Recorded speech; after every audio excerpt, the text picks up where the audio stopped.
Hello, everyone. You are joining into the Connecting to New Funding Opportunities session. You want to go ahead and uh, put in the chat, say hi, let us know you're there, let us know where you are joining us from. We'd love to hear from you.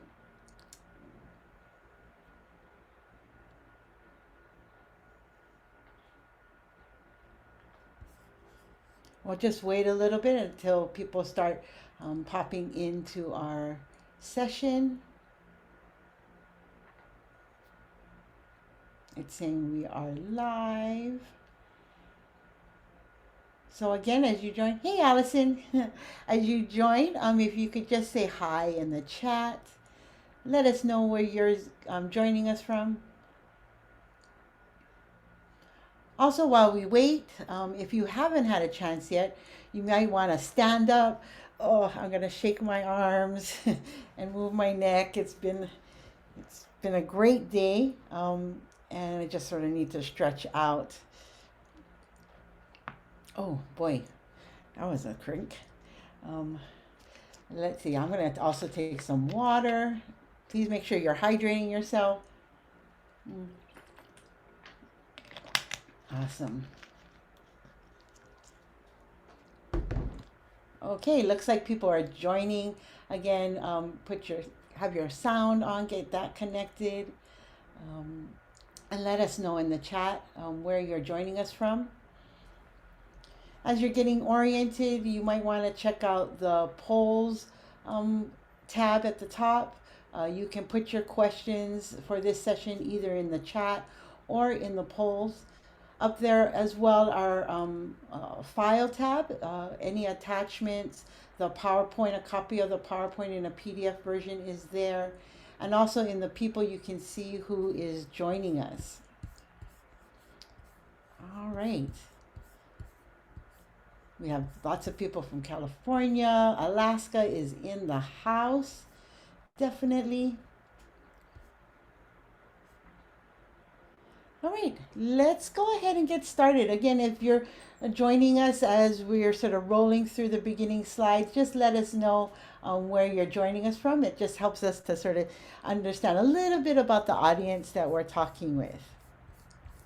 You are joining the Connecting to New Fundings Opportunity. Welcome. Let's go ahead and take a moment to get disclaimed. This presentation was produced under U.S. Department of Education contract number GS00F115CA with Synergy Enterprises, Inc. The views expressed herein do not necessarily represent the positions or policies of the U.S. Department of Education. No official endorsement by the U.S. Department of Education of any product, commodity, service, or enterprise mentioned herein is intended or should be inferred. All right. Now that we've been disclaimed, we'd just like to introduce ourselves to you. Aloha, I am Olani Lily with the Office of Indian Education Technical Assistance Team. I'm a member of the team. I'm proud to be a member. It's been an honor to have the opportunity to work across Native American and Alaska Native communities. I currently I've always resided in Hawaii and have worked both within immersion charter school as well as culture based education. It's great to see everyone here from New Mexico, Wisconsin, Massachusetts, Idaho, Alaska is definitely in the house. Let's meet our other presenters. Tanake Harura. My name is Brittany Schulman. I'm Wakma Suan from originally from North Carolina, but I reside on Leech Lake Reservation with my husband's family and our two children. I'm the Vice President of Indigenous Leadership and Education Programs with Native Americans in Philanthropy, and I'm very happy to be here. Thanks, Brittany. Good afternoon. My name is James Henry, and I am an economic development specialist with the Office of Indian Economic Development. And my duty station is actually in Palm Desert, California, which is the traditional homes of the Cahuilla bands here. There's a number of bands throughout the valley here. And I'm originally from Northern California. I'm a citizen of the Enterprise Rancheria. And I'm looking forward to our discussion today. Good afternoon. My name is Dennis Wilson. I'm the grant management specialist with the OIED program. I'm stationed at Albuquerque, New Mexico, where I reside with my wife and two kids.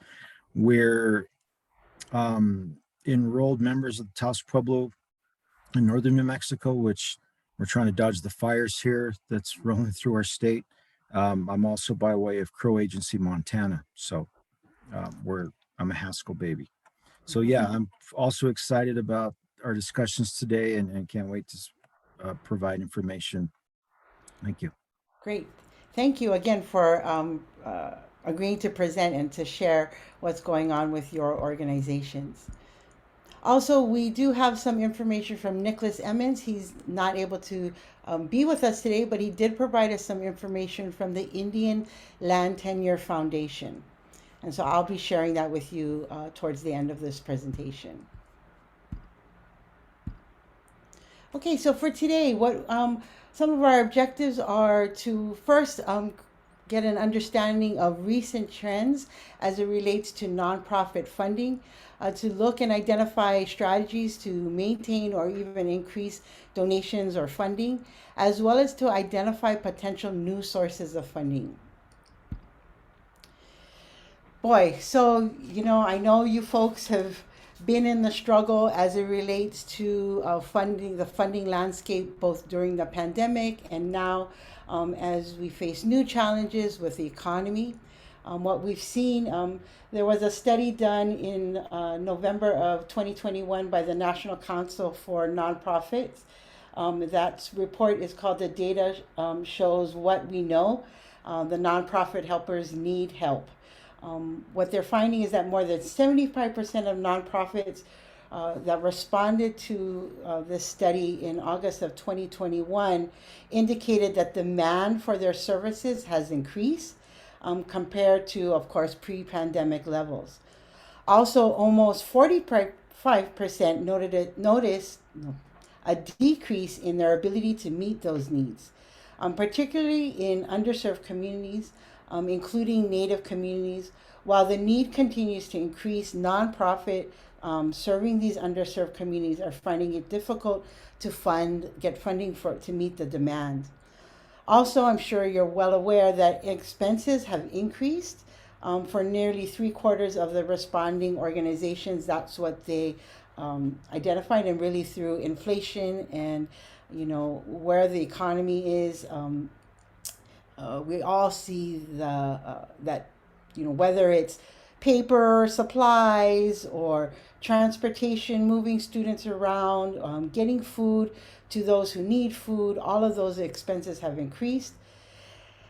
And sort of on the other end is that there's definitely challenges around staffing. Staffing levels are down. More than 40% of the nonprofits that participated in this report indicated that they are losing staff. It is difficult to find staff, and so that has been an additional challenge. Also, as it relates to individual donations and corporate donations are down for nearly half of the nonprofits. And this has been really impacting smaller organizations. And these are nonprofits that have a operating budget of $500,000 or less. There have been really, their funding as it relates to both donations, foundation money, and corporate donations has been significantly impacted. A bright spot, there is a bright spot, is that well, there's been many bright spots, but in this report, it calls out a bright spot around government funds being increased to nearly 60% of those nonprofits that were participating in the study indicated increased access to federal funds. What's not here is that, again, I mentioned that some of the, for small organizations, they are feeling the impact of foundation contributions being decreased. And a lot of foundations deciding to fund larger organizations and nonprofit organizations. I want to say that what one bright spot that I've seen that the report didn't call out is a lot of the innovations that I've seen with OIE grantees as far as programs and meeting the needs, as well as establishing partnerships and really thinking innovatively as it relates to partnerships and maybe in kind opportunities.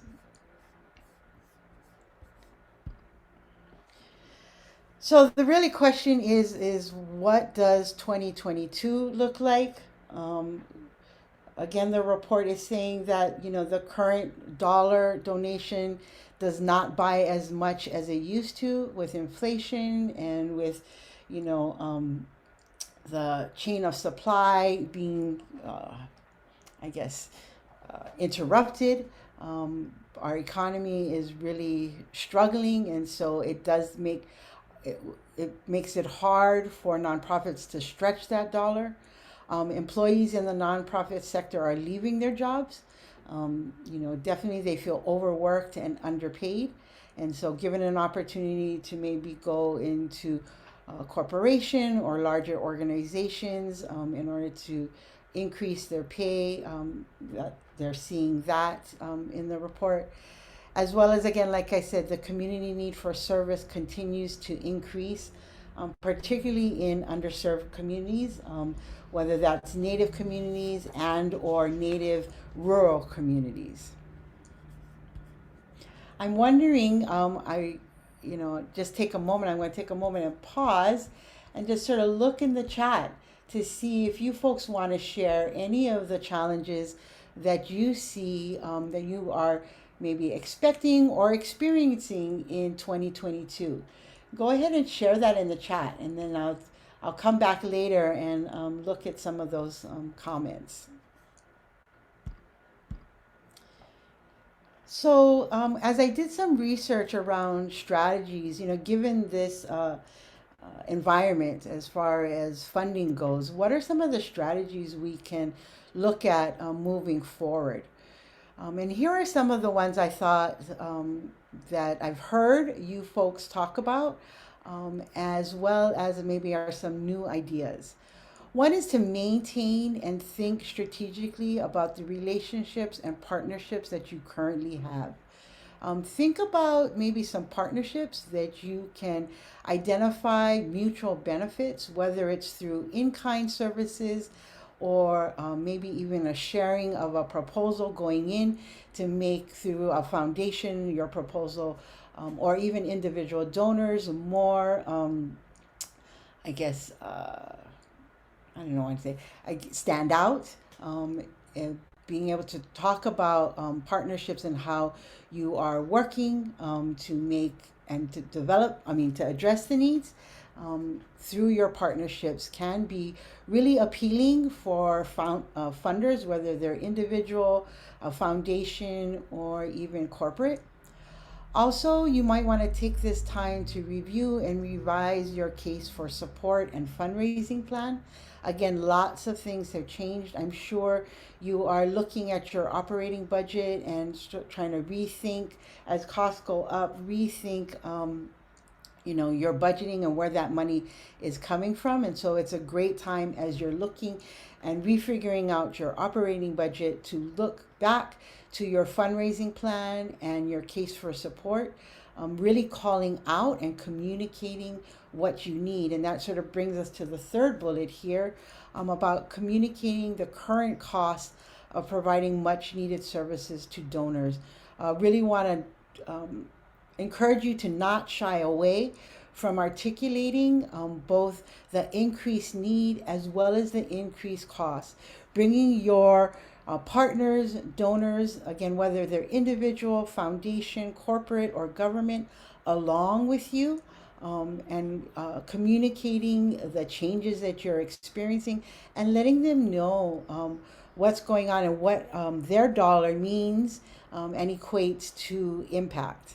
Would be really good to maybe rethink in your communication. Also, because again, one of the upsides that we've seen is more government funding, you do want to maybe think both back into your communication or your case, how you want to articulate the leveraging and development of new relationships as it relates to your government funding. So again, with foundations and individuals as well as corporations being asked to give to meet the need, if you can make a case for pairing your government funding and asking them to maybe leverage that funding to fill in some gaps that the government funding was not able to fill, makes it sometimes, well, makes often that they're not the only funder in the program. And I think, when even for government funding, they're looking for you to be able to articulate the sustainability funding wise of your program. And so this is another great place to sort of take a pause, relook at the landscape, relook at some of your work that you need to do, and rethink how you want to articulate that out to potential funders, supporters, and partners. I'm going to take a little break and take a look at what we have going on in the chat. Yep. So definitely staffing. What are some of the what are some government for small Native American communities beyond OIE and DOE demonstration grants? Yeah, John. I think, there are kind of hard around small Native American communities. I know USDA has some money for rural communities. That might be a place to go. Also, sort of like, I want to say, the regulars, whether it's the Administration for Native American, USDA, you may want to check out, who else? National Science Foundation. That's a tricky one when you think about traditional ecological knowledge. Allison is talking about the price of gas. Yes, definitely hampering your mobile van program. Let's see. Listing pay at G8 is so low, no one is applying. Grocery stores pay higher. Yeah, there are lots of competition. Also, I think other companies, everybody's facing this staffing shortage, but how do you compete with other benefits, or how do you look at other ways that might not cost money but may be a benefit to your employees? Great, thanks for sharing in the chat.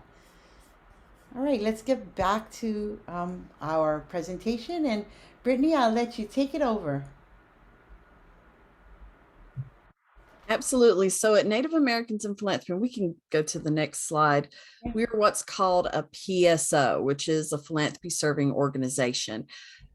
We don't really see ourselves as a philanthropy serving organization, more that we are attempting to connect our community and be a bridge between the philanthropic sector and our communities who are doing the work. Our mission is to promote equitable and effective philanthropy in Native communities. That includes being able to educate the philanthropic sector, which is inclusive of private foundations, family foundations, community foundations, and individual giving, as well as giving circles.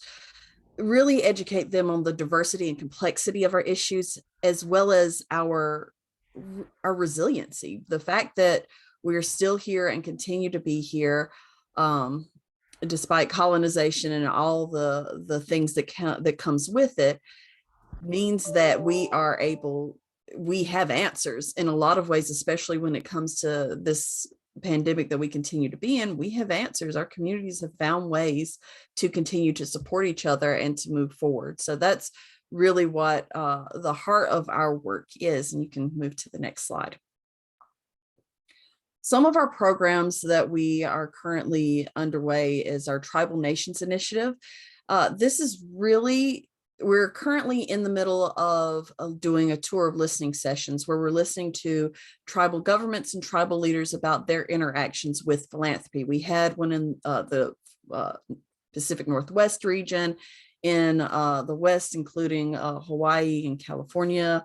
Our recently just had one in partnership with USET for South and Eastern tribes, and our next one coming up will be in the Midwest, looking at those tribes to, again, understand what are the needs and also what are the ways that tribes are engaging with philanthropy, whether it's their own personal philanthropies that they are running. We know that we have very few tribes who are doing really amazing philanthropic work that isn't necessarily getting out there, or folks don't really know as much about. And then we have some tribes who have some definite needs that need to be addressed. So our goal is with that program is to build out programming that will support tribes who are engaging in the philanthropic sector by providing grants and funding, and also support tribes who want to get in more on that, who want to have more access to foundations and capital.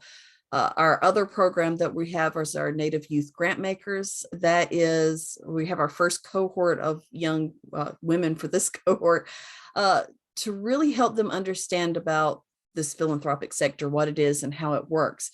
And they will be growing their leadership skills as well as building, advocating for their own youth programs that they're a part of. We really think demystifying this sector is super important for our young leaders, especially knowing that there really is so much money out there. And a lot of times, particularly with these private foundations, they just need that first relationship. They need to know who to make contact with. And we're constantly trying to make sure that they know that there are people in their area who are already doing amazing work. And another way that we do that, particularly with our Native Youth Grant Makers, is through Native Voices Rising. It is a participatory grant making program. Last year, we gave out $2 million to 88 Native organizations. Our next grant cycle will actually open on the 15th of this month. So you please, by all means, apply for that. And the decision for those funds actually comes from community reviewers who are Native and have been with the program. It's about 10 years old, and we are increasing the amount of funding that is there so that we can continue to provide more grants to folks who are doing amazing work, such as yourselves. We can go to the next slide. So we also engage in reports and resources, knowing that philanthropy is so, not to say stuck, but they're very much centered on the numbers and what is your evidence that there's a problem, or what is the evidence that this actually works? And we have a number of reports, including our Indigenous Community Leadership in Response to COVID-19, our Indigenous Professionals in Philanthropy report, where we looked at the Diversity Among Philanthropic Professionals report put out by Change, and really kind of just tried to decipher who's Indigenous in philanthropy, where are they working, and how are we engaging with them. And last, the Indigenous Life course, which is very much a understanding of youth in philanthropy and how they're operating. We do a number of events in partnership with other organizations. I've already mentioned our Tribal Nations Listening Tour, and on the side it includes our website. You can go list to the events and convenings, and you'll be able to see and register for these different ones. We also have a Remembering Our Sisters, that's with the Center for Native American Youth, and their program that they have, Remembering Our Sisters. We have a Forum Native American Family Resource Center webinar that's coming up. That's another network for family resource centers, which is a really broad sort of network of how people are supporting young people and children. And the other we have is Beyond Land Acknowledgements, Indigenous Leadership in the Environment in Southern California. So we have a number of, like I said, a number of events and convenings where we're continually trying to educate philanthropy on our issues and our diversity and our resilience. And go to the next slide.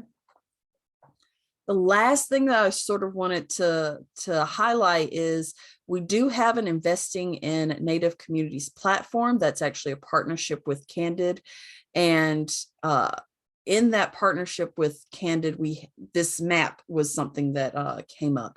The funding map does show grants that are available, that have been given out in different areas. So it's a really great resource if you're wanting to look at who is funding Native people in your area, in your state, in and around where you are. And it's a really great resource for being able to see who's funding and begin to develop those relationships. Because what I have learned from philanthropy, it really is all about those relationships and being able to have conversations with program officers, with executive directors, with CEOs about what you're doing. And you already have everything that you need to be able to tell them, you know, this is who we are, this is what we do, and this is our successes. And being able to create those relationships will increase an opportunity to get more funding. I think that's my last slide, Olani. Thank you so much. If you have any questions, feel free to put them in the chat and we'll definitely get to them. Yeah. Yeah, so let's see. If you have any questions, you can put that in the chat. Um, we'll just wait a little bit to see if anything pops up. Sometimes it takes a minute. Okay, we have a question. So are we talking about sustainability or maintainability? That was a question, and then it goes on to explain, for smaller Native communities to break out, would it be feasible for a single organization to aggregate education needs for funding opportunities? This may be happening already. I would welcome suggestions. Any thoughts on that, Brittany? One of the things we at Native Americans in Philanthropy have been advocating for is when foundations are investing in Native communities, that they do not tie that funding to specific programming, that they create it as general ops, so that you have the flexibility and freedom to be able to determine how those funds should be used. And I would encourage, if you are looking at foundations and you're looking, especially private foundations, family foundations, as much as possible, be able to articulate, we would like general operations funding so that we can continue to support our communities as we see fit. Great. Thank you. All right, we will move on to our next presenter. Again, I want to encourage you to put your questions in the chat. At the end of this next presentation, we will be going back and checking the chat for questions. All right. Okay, go ahead. Right. This is Jim Henry again. And so we're going to give a high-level overview of the programs that are offered in the Division of Economic Development. Next slide, please. And here's just a basic agenda. And again, if you have questions, go ahead and put them in the chat. We're going to give an overview of the Division of Economic Development. We're going to provide a little focus on the Living Languages grant programs that we have, because a lot of people are interested in the living language programs overall. And then we're going to go over the other funding sources which individuals may be interested in applying for, and then have a question and answer session if need be. Next slide.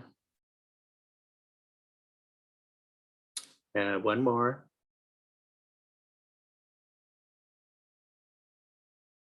It's one of those slides that you have to keep hitting return and it finally pops up.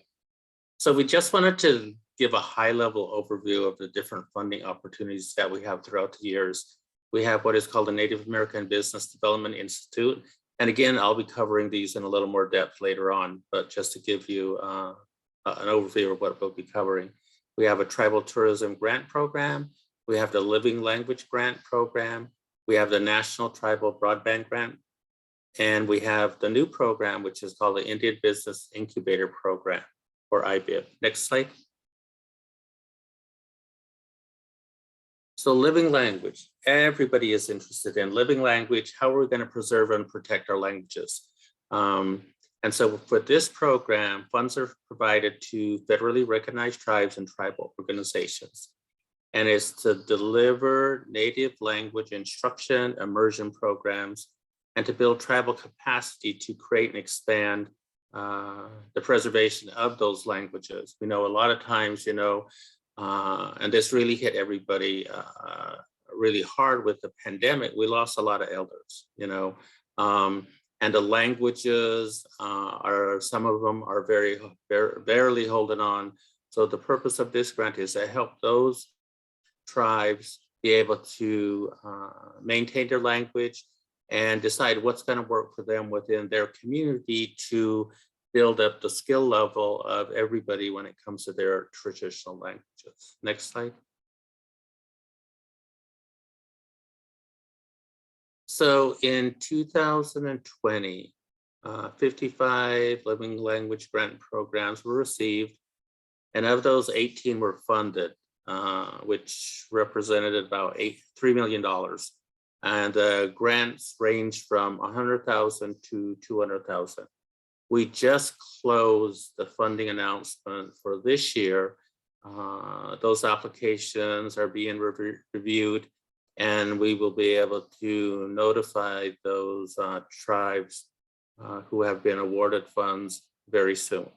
And this program, usually every year, we have announcement for funding. And we normally have the information on our website when these funds become available. Next slide, please. NABD, or Native American Business Development Institute. Again, this provides funds to federally recognized tribes. And it's for those tribes to hire a consultant to actually conduct the economic feasibility study. You know, a lot of times folks have ideas, you know, will this work for our tribe? Will this work for our tribe? Or we need some new ideas on what's going to work for our tribe. So with these funds, individuals can actually hire a consultant to do all the groundwork on that and present the information to leadership, and then leadership can decide if this is something they want to move forward on. Next slide. And a good example of NABD. I was thinking, we was told we could add a little things that we didn't include. So a good example of one awardee was the Heidelberg Corporation in Alaska. They was awarded a feasibility study grant for approximately $35,000. And what they did was they wanted to see if they could actually open up a cafe and laundromat in their community. You know, it's something that's needed. Everybody has to do their laundry. Everybody needs to eat someplace once in a while at a nice place. And after they finished their feasibility study, they said, hey, we want to do this. You know, it looks good for our community. We just need to find the funding. So what they did was they used the feasibility study, and they actually applied for a HUD grant for, I believe, $600,000.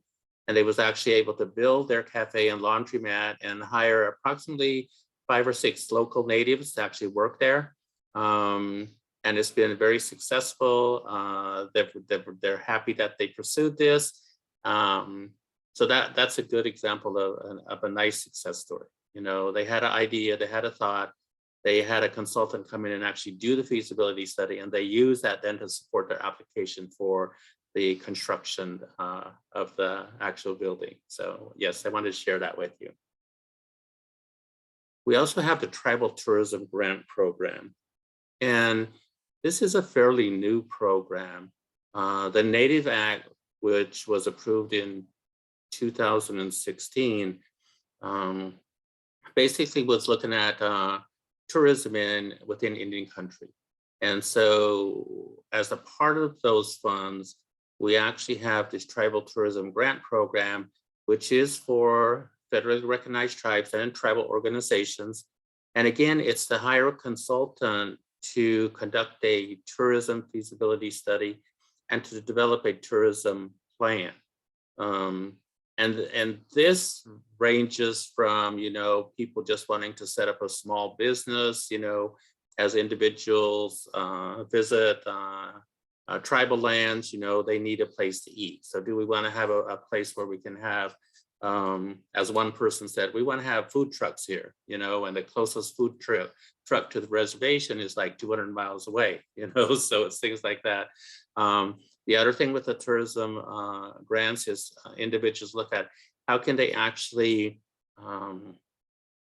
maintain their traditions and cultures without all the tourists coming in and picking up everything and taking everything back to their homelands. You know, how do you protect the sacredness of the lands?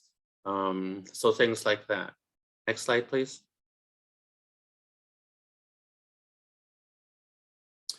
the Indian Business Incubator Program, or IBIP.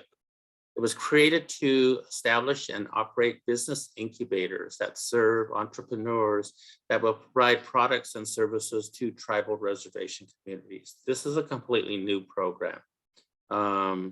And again, it's looking at startup or early stage businesses. Next slide, please. To be eligible for the program, you either need to be a federally recognized tribe, tribal organization or nonprofit, or an institute of higher education.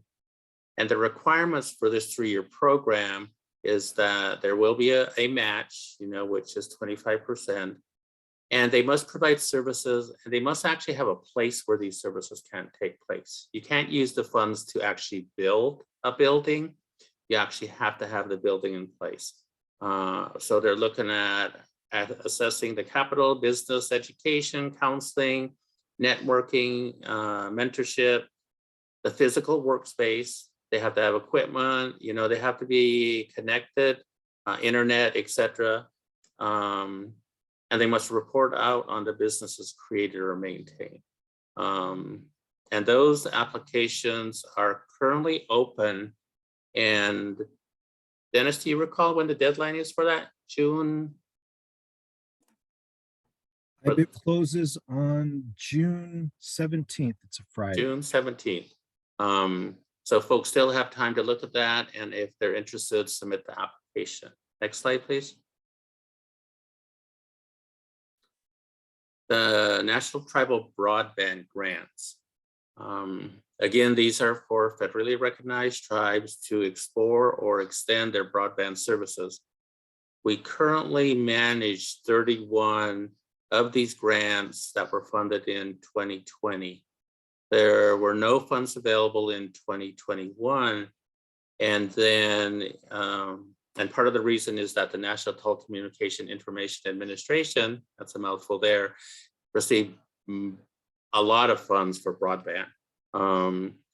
We will be, it seems, releasing a funding opportunity later this year for some broadband grant funds. So look for that coming out in the future. Next slide.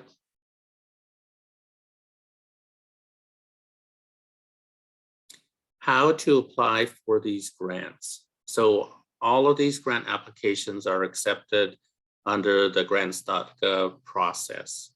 Individuals need to enroll into grants.gov so that they can receive automatic notifications when we release funding opportunity notices.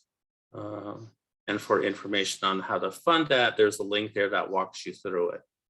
It's a pretty simple process, and everything is actually submitted through grants.gov, and then that information is sent over to us.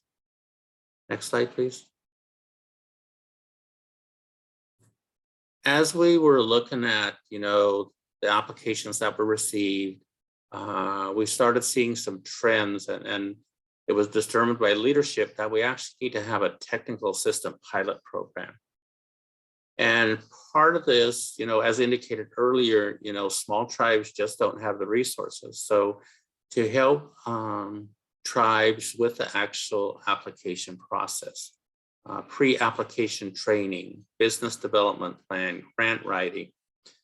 Another part of this pilot project, we'll be looking at sustainability. How are tribes, tribal organizations, Native Hawaiian organizations who are interested in tourism, how are they going to sustain the activities that they're doing? Our feasibility studies are like the first step, but as you move forward, how are you going to sustain those? So that's part of this technical assistant project, is looking at opportunities for that. Another benefit is that we will be having an annual conference for all of our tribal tourism grantees. This year, because COVID is still out there, I believe we're going to have a virtual session, and I think we're looking at August sometimes, but we will send the word out to all our current tribal grantees to bring them together, to network, talk about what works, what doesn't work, also identify, other barriers that we may be able to assist these grantees with. So we're looking forward to that. This is going to be the first of its kind for us. And for technical assistance, there's a website below. And as I indicated, the NAPD grants and the IBIB grants are currently open. So if you need technical assistance and you're interested, go ahead and click on that and make a connection with our technical assistance providers. Next slide, please. Okay, so here's our website address. And then if you have specific questions about the grant management, and maybe Dennis might say a little bit about the grant management, because he's the person and his assistant is the ones that deal with all of the grant management. Dennis, did you want to say anything about that? Yeah, Monica Walker, she is our contractor. She's actually a grant management contractor, but she does the same duties, or will be doing the same duties. So her and I will tag team on a lot of stuff. She's going to be separate from the technical assistance contract that we have. That was a few slides ago. All right, excellent. Thank you. Next slide. Okay, so a comment just before that, we was talking earlier about, resources overall. And in a previous position, I worked with tribes that had consolidated their funds under Public Law 102-477. And that law allows tribes to use up to 25% of their total funding for economic development job creation.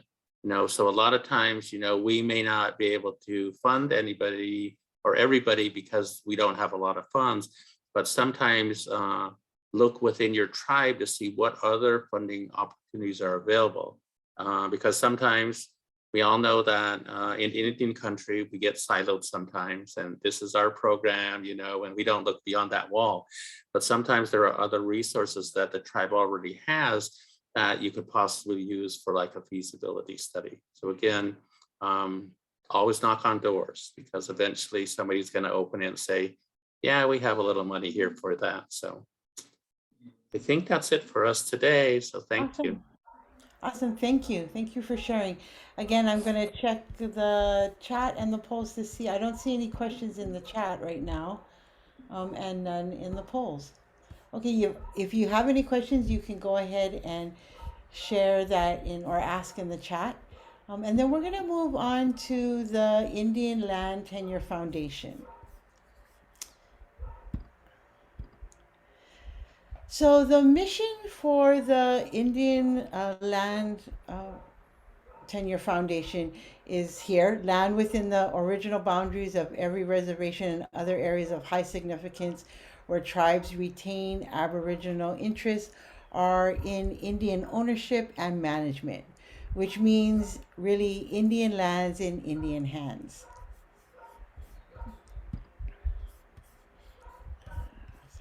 Here are some of the strategies they utilize. Sorry, hold on one second. I'm getting a little, there we go. Okay. To achieve their mission is through the support and development of community-based projects in the areas of education, cultural awareness, economic opportunity, and legal reform.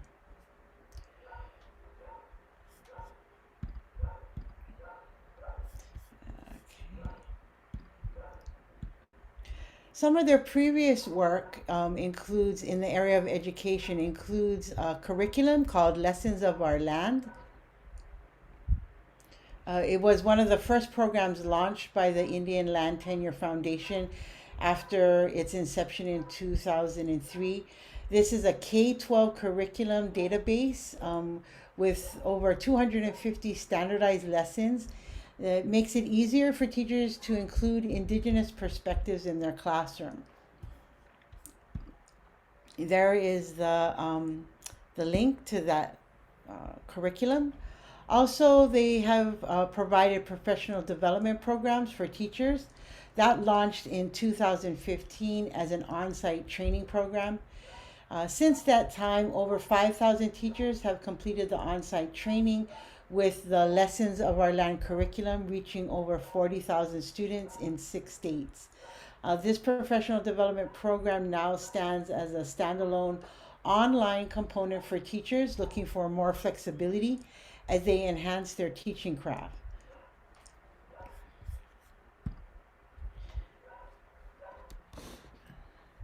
They also created a educational video game, When Rivers Were Trails, that launched in 2019 and is the first major educational video game to be indigenous led, developed, and funded. It's been said that this video game is similar to an indigenous take on the Oregon Trail video game. To learn more, you can visit this link. Also, at the end of this session, I do have some contact information for Nicholas if you want to contact him about any of these resources. So their current work.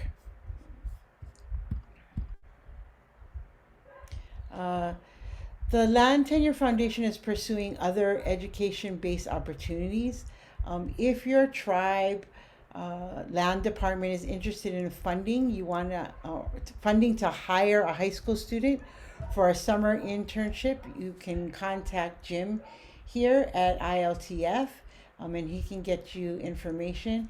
Or if you are interested in learning more about their K-12 work or any of their funding as it relates to education, you can contact Nicholas at, you see his email right there at the bottom.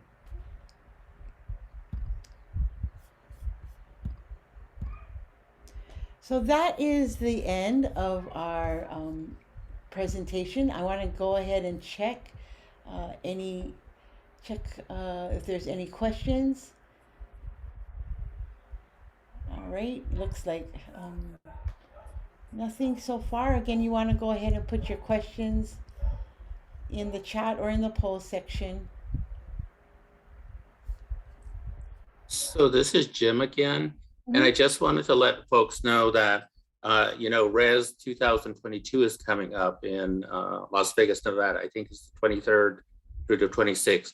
We will actually have a booth there. So if individuals have questions or they want to talk to staff about our various programs, we encourage them to stop by.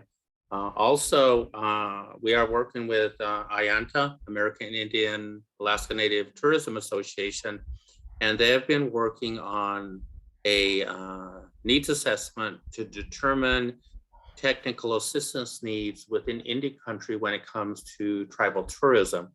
They will also be at RES 2000. So look for them, they'll be around because tourism, many folks don't know it, but before the pandemic, tourism for Indian country hit a $14 billion mark, and it's big businesses, big tribes, medium tribes, small tribes, small Native American entrepreneurs.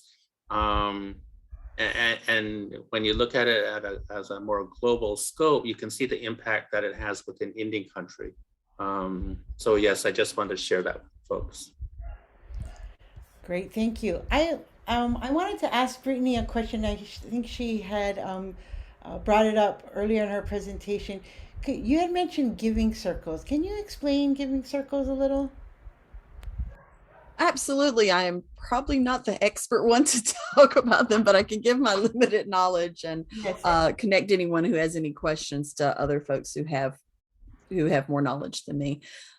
Giving circles is really about bringing your funding together with other individuals. And from that pool of funding that you create, that group also makes decisions about where that funding should go. So it can be as small as, in folks who have $5, we'll put $5 a month towards something and snowballing that up each month until you have this larger pool of money. Our communities have been doing things like giving circles, not necessarily calling it that way for a long time. We often remind folks in the philanthropic sector that philanthropy is inherently indigenous. Part of our values was redistribution. And that included whether it's a giveaway, a potlatch, a throw, that we had so many ways of ensuring that our community needs were taken care of. And so giving circles are another way in which we ensure that our community's needs are taken care of. Yeah, that's awesome. I was able, the reason why I kind of know a little bit about Giving Circle, I can't lie, but I was able to create a Giving Circle. And you would think that, you're asking people who have needs, but it's amazing how, just regular normal people will contribute $5 a month to help to support, education. And we really utilize those funds to leverage other fundings.